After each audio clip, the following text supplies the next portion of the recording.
I'm here today with Chris Hudson, who has been working in television and filmmaking for several years. He's an Emmy-nominated, Silver Telly Award-winning producer, editor, videographer, and director. Chris has produced local, state, and national television commercials, as well as numerous promotional videos and award-winning documentaries. He has a new documentary called The Mayberry Effect: What Happens When a Television Show from the 1960s Still Affects Audiences Decades Later. In the past, Chris worked for Time Warner Cable Media, producing local TV commercials for local businesses. And before that, he worked for WTVI, Charlotte's PBS station, as a producer on a number of documentaries, including the Emmy-nominated Silver Telly Award-winning documentary, How I Survived World War II. So, Chris, thank you so much for joining us today. Well, thank you for having me. I'm excited to be here. Well, it's really interesting to have this kind of a conversation. Most of the people I talk to are authors releasing books. And, we thought it'd be a great idea to expand that focus a little bit, in this case, at least, to talk about filmmaking. So before we get into that, maybe would you mind telling folks a little bit more about your background beyond just the brief things that I touched on? Sure. Yeah. So I grew up in North Carolina. I've lived all over the state. And I really kind of, from 1989 on up, I grew up in Charlotte, North Carolina. And I've always been interested in television. I always tell people that, honestly, I've never watched a second of TV. I've always studied it, along with film. So I grew up with my parents watching PBS shows, Rick Steves, Ken Burn documentaries, anything that was on PBS I loved. And eventually in college, got to work at a PBS station in Charlotte, WTVI, and kind of cut my teeth there, learning how to edit and produce and direct and production, technical production. So they gave me a lot of great opportunities there. And after I graduated from Queens College in Charlotte, I went on to do a lot of freelance with them. And then over the years, I've always loved documentaries. So even when I was in the world of TV commercials in Charlotte and Greensboro, I was always working on side projects. And then some of our clients in Time Warner also wanted business documentaries. So I was able to still do some of that. That's just kind of my driving passion. So yeah, it's been about 20 years and it's been a mix of film and TV and commercials and wedding videos and everything across that, plane, really. Very cool. Very cool. So before we get into the new documentary, could you tell us a little bit about some of the ones you previously produced? So my first, I would say, official documentary was How I Survived World War II with WTVI. And I started as an associate producer.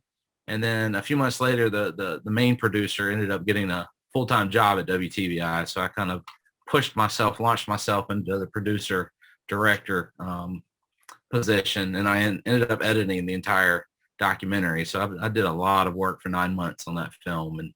And that started off as 200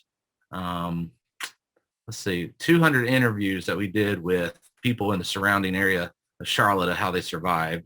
And then we picked about 25 of those same people and re-interviewed them in high def, because high def was coming out at the time. So that's where we kind of based our documentary off of. And so that covered the Pacific Theater, the European Theater, the Bataan Death March, all over the place. It was an amazing education to be a part of that project. Oh, I can imagine, yeah.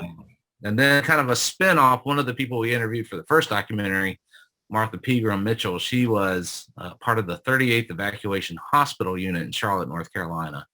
And that unit was helped start by General Marshall out of Charlotte.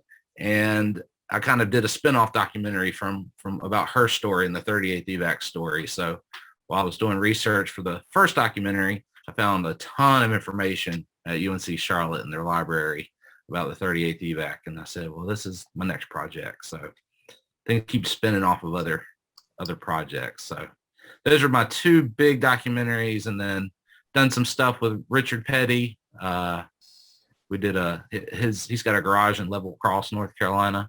So we did kind of a short documentary about one of the Petty cars that they would build in their garage and kind of sell it off at auctions. And then Forsyth County Public Library here in town did some homeless documentary about the people who use the library and kind of live around the library. That's kind of their go-to point to kind of change their lives, to be honest with you. and then a smaller project for Big Brothers Big Sisters. So there's a whole like World War II kind of social justice kind of documentaries, and what I wanted to do the next project, I just wanted it to be fun, just a lot of fun, so not so heart wrenching sometimes. So, Sure. So most of the folks that watch these, or listen to them are authors. And we're completely unfamiliar with, most of us anyway, unfamiliar with the whole process of what it takes to do a documentary. So could you lead us through kind of a brief summary of that?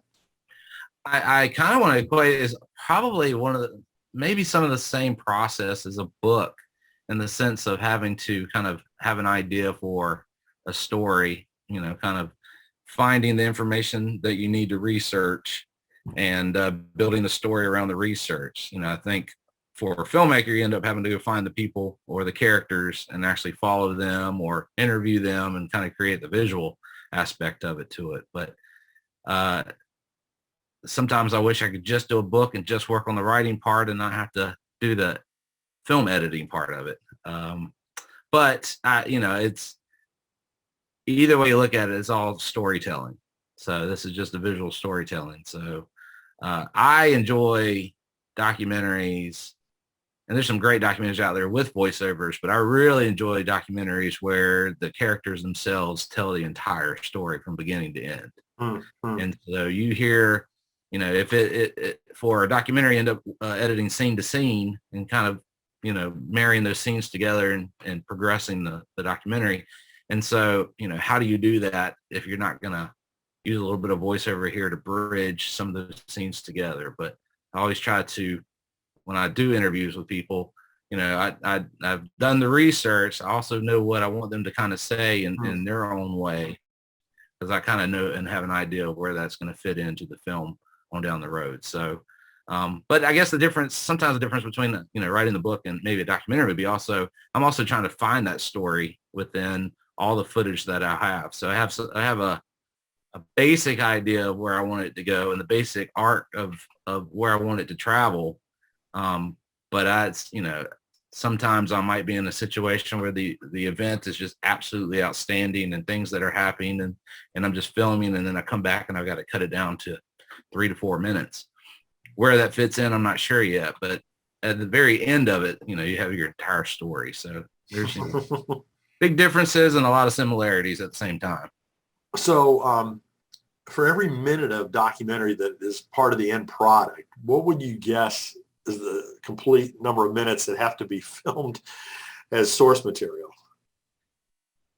That range is such a wide range. For my film, I know I did about 90 hours. Wow. Hour and a half film. Wow. So I have so much of that cut out.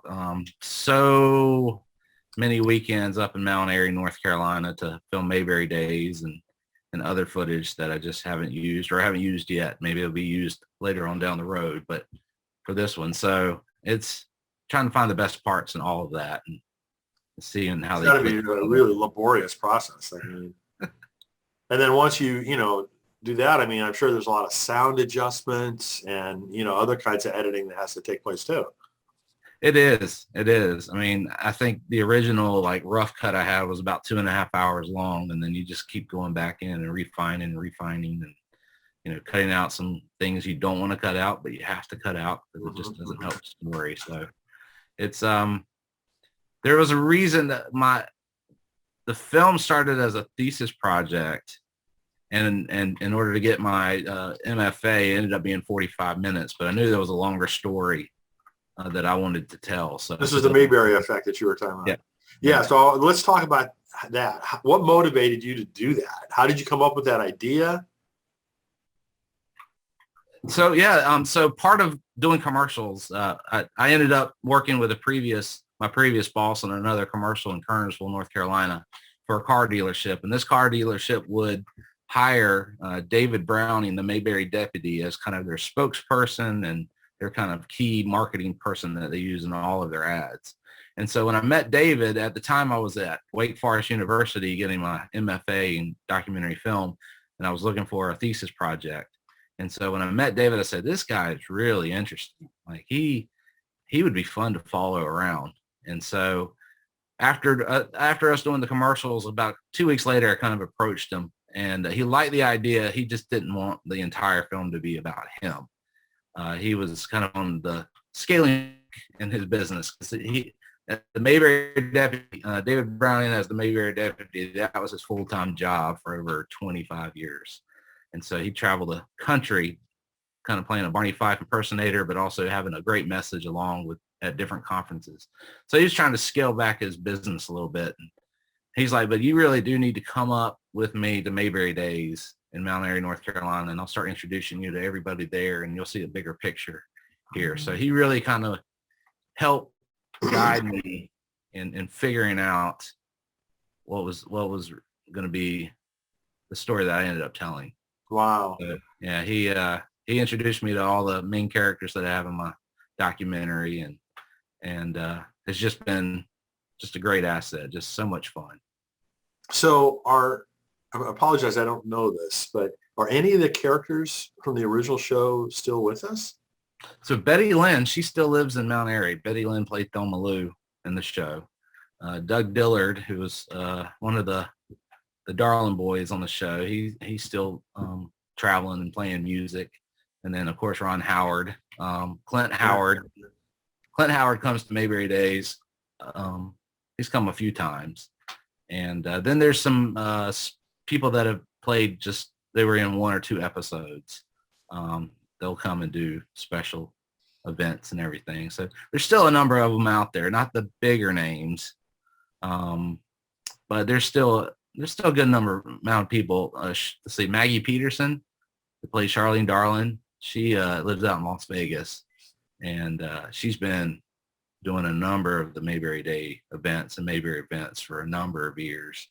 So it's they've been great people to get to know and be around and hang out, and it's just been just a great time. You just walk away when you leave filming just smiling and happy and glad that you came. And then are there character impersonators too that you got involved with this project? Yep. So David Browning, the Mayberry deputy. He was kind of the guiding source.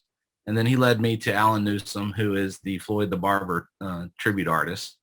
And then their good friend, Kenneth Junkin, is the Otis Campbell tribute artist. And then you have people that Tim Pettigrew, who does Goober Pile. And then you have someone that dresses up as Gomer Pile and Opie. And then let's see.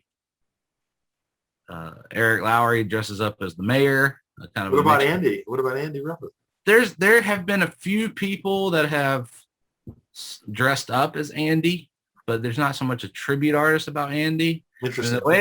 The way it was explained to me was that Andy was just kind of the foundation of that entire group and kind of was the glue that held the show together. But everybody else were the big characters on the show. Interesting part, yeah. Yeah. And so someone said, even in the documentary said, to play Andy, you kind of almost have to look like Andy. And so there've been a few people over the years that kind of look like Andy Griffith, that would show up, but nobody really has stepped up because they said that's really big boots to fill. Yeah. That's interesting how that's been the case. Yeah.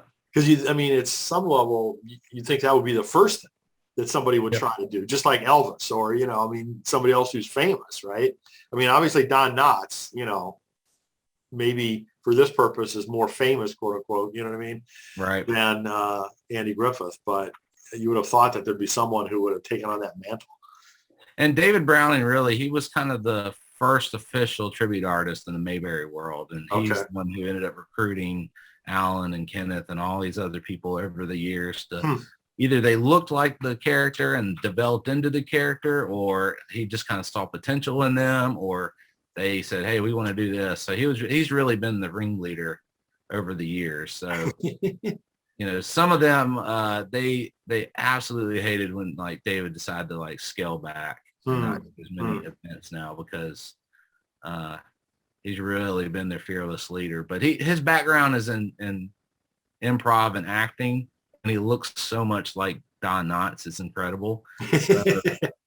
So he has that, he could be on stage and carry an entire show by himself. And Wow. he would interact with, he would interact when he used to open up for Don Knotts at a number of different comedy events, and he's just able to hold his own, and just amazing actor and people that are part of this tribute. It sounds like it. So let's get back to the question that you posed in the subtitle. What happens when a television show from the 1960s still affects audiences decades later? Well, I've always been fascinated in stories and documentaries about super fans, whatever genre they're in, whatever they love to do, if they're Comic-Con, or if it's like Lego or anything like that, people that will just go all out and just buy all the memorabilia. They'll dress up, they'll buy the cars, whatever it is. So, in that part of the documentary and part of the story it's just about the super fans and their collections and, why they would spend thousands of dollars to get a squad car. And so, and it really, it's a nostalgic look back at what makes them feel really good in life. And then as a kind of a spinoff from that is they feel good, and then they're around other people. Those people feel good. And it's just kind of, the effect it has on them also affects other people. And then the other part of one of the other parts in the documentary is kind of how the Andy Griffith Show affected Mount Airy itself. So that's where Mount Airy is where Andy Griffith was born and grew up. And so the town itself used to be based off of, rural agriculture and farming. Let's see. They had like a huge clothing place. They made a lot of clothing, textile and everything. And when all of those closed, a lot of those factories and everything shut down. A lot of people lost their jobs.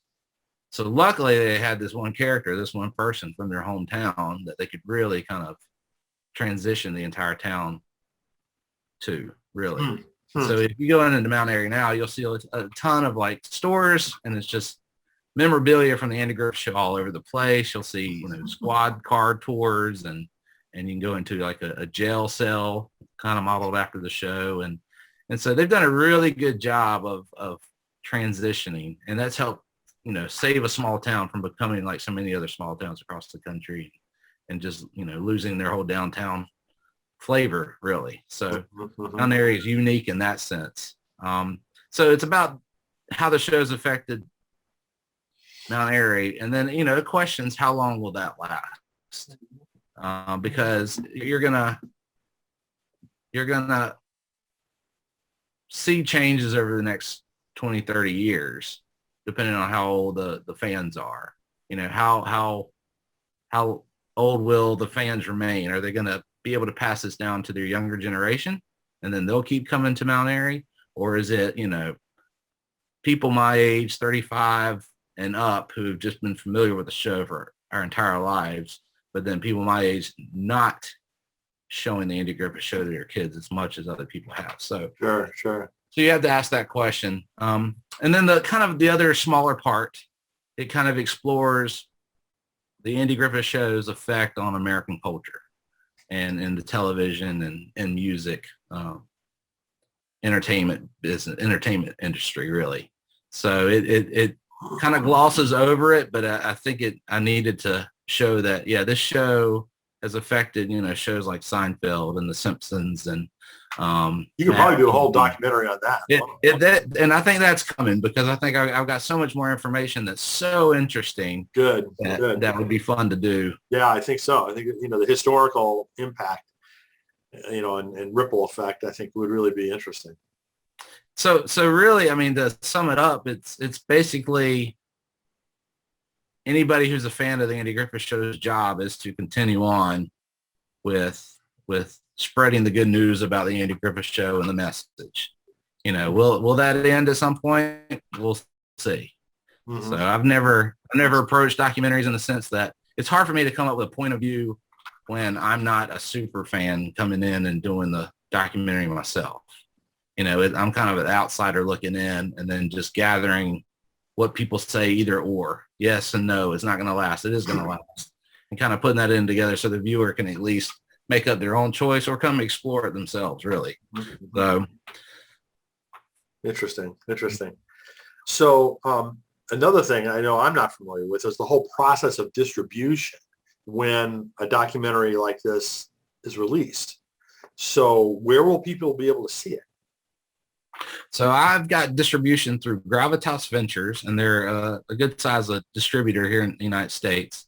And so we have a digital release on August 31st. And so people will be able to find it on iTunes and Amazon Prime, Google Play, Fandango now, transactional platforms like that. And then also a number of like cable, video on demand companies are picking it up, and you'll be able to, rent it or buy it on some of their platforms. So August 31st is the big date when it comes out. And then from there, it's out there for about 90 to 100 days in those kind of transactional locations. And then after that, streaming deal at some point, and then televised or, on television at some point as well. So right now we're just focusing on the digital release and letting everybody know about it. Okay. So one of the way the publishing industry has evolved is that it used to be that the publishers did most of the publicity, marketing, awareness building around a new book, but that's no longer the case. They really heavily rely on the author for that.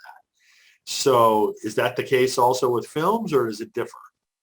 That's definitely the case with my film. I am an independent filmmaker, independent of money, I guess. I don't know. Gravitas will do their part on the social media. And so they have a huge following, so they'll post it and share it out there. But other than that, it's on me. I mean, this has been a passion of love for 5 years. I've mostly self-financed it. I have one investor, and that's helped me out kind of during this final push. So after that, it is really just trying to let as many people know about the film, and hope that all the people that grew up watching the Andy Griffith Show would also kind of find this documentary and enjoy it, because sure. It's not another bio about the Andy Griffith Show and how the show was made and where the actors and actresses came from. Right. So it's a different take, and whether people know about it or not, the effect that the Andy Griffith Show has is real. It's just a real palpable effect that it has on not only fans, but in a lot of other places, just most people just aren't familiar with and know about. So, So that's... Well, I would think that the town itself would make a big deal out of this when it comes out. And all these other characters that you were mentioning, I mean, not that they're big names or have huge platforms, but you would think you'd get some groundswell of support from those audiences. Yeah, so far so good. So we during Mayberry Days coming up in the end of September, we'll screen the film twice at the Earl Theater in Mount Airy. And even though that's coming out after the digital release, it's still part of the big festival up there. So that'll be great. And then they're already starting to promote the August 31st release for me. So I think from the film festival run that I've had the past year and the interactions that I've had with people, a lot of people would love to come to Mount Airy now just from watching the film to experience these Mayberry characters and this Mayberry feeling. And so I hope it coming out August 31st, it will help, propel even, Mayberry Days is a great event in itself and is doing well outside of COVID, but that it'll just add more to the, more audience, more people coming out and seeing what they have to offer. So when annually is Mayberry Days typically? I think typically it's usually like third full weekend of September. Okay. So yeah, I think that's correct. This year it's September 22nd, September 21st through September 26th, 27th, somewhere around there. So it's grown into almost an entire full week of things to do up there. So wow. So there's a lot of people who schedule their vacations around Mayberry Days. That's wild. So you touch on this a little bit, but I know you're in the throes of launching something and you need to focus on that. But what do you have planned for the future? So I would love to do a follow-up to this documentary, kind of like I mentioned before. Yeah. Kind of figuring out how the Fishing Hole Andy Griffith Show theme song has kind of been influential in the music, whether it's bluegrass or country, and where it all shows up, because it's shown up in songs from Rascal Flatts all the way to the Beastie Boys. So you've already got that wide net there of influence. So I'd love to do that and more on the influence that it's had on our American culture. But then on the side, I've been on and off working on a project called Black and White. And there is one of the people that's in my documentary, Gene Herrick. He was a AP photographer in the 1950s. And Gene ended up taking pictures of Martin Luther King and Rosa Parks and all these big name people. And he's known most for his picture of Rosa Parks doing her thumbprint in the police station there. And so all of his pictures have been in all the history books that we've all grown up, seeing in our history classes. And so I've interviewed him 9-10 hours kind of about the stories behind some of his photos that he's taken. So I still got a lot of work to do on that to kind of develop the story, but he was at the Emmett Till trial. Wow. He had, interactions with Mickey Mantle, just Muhammad Ali, just John F. Kennedy, all these people over the years as an AP photographer.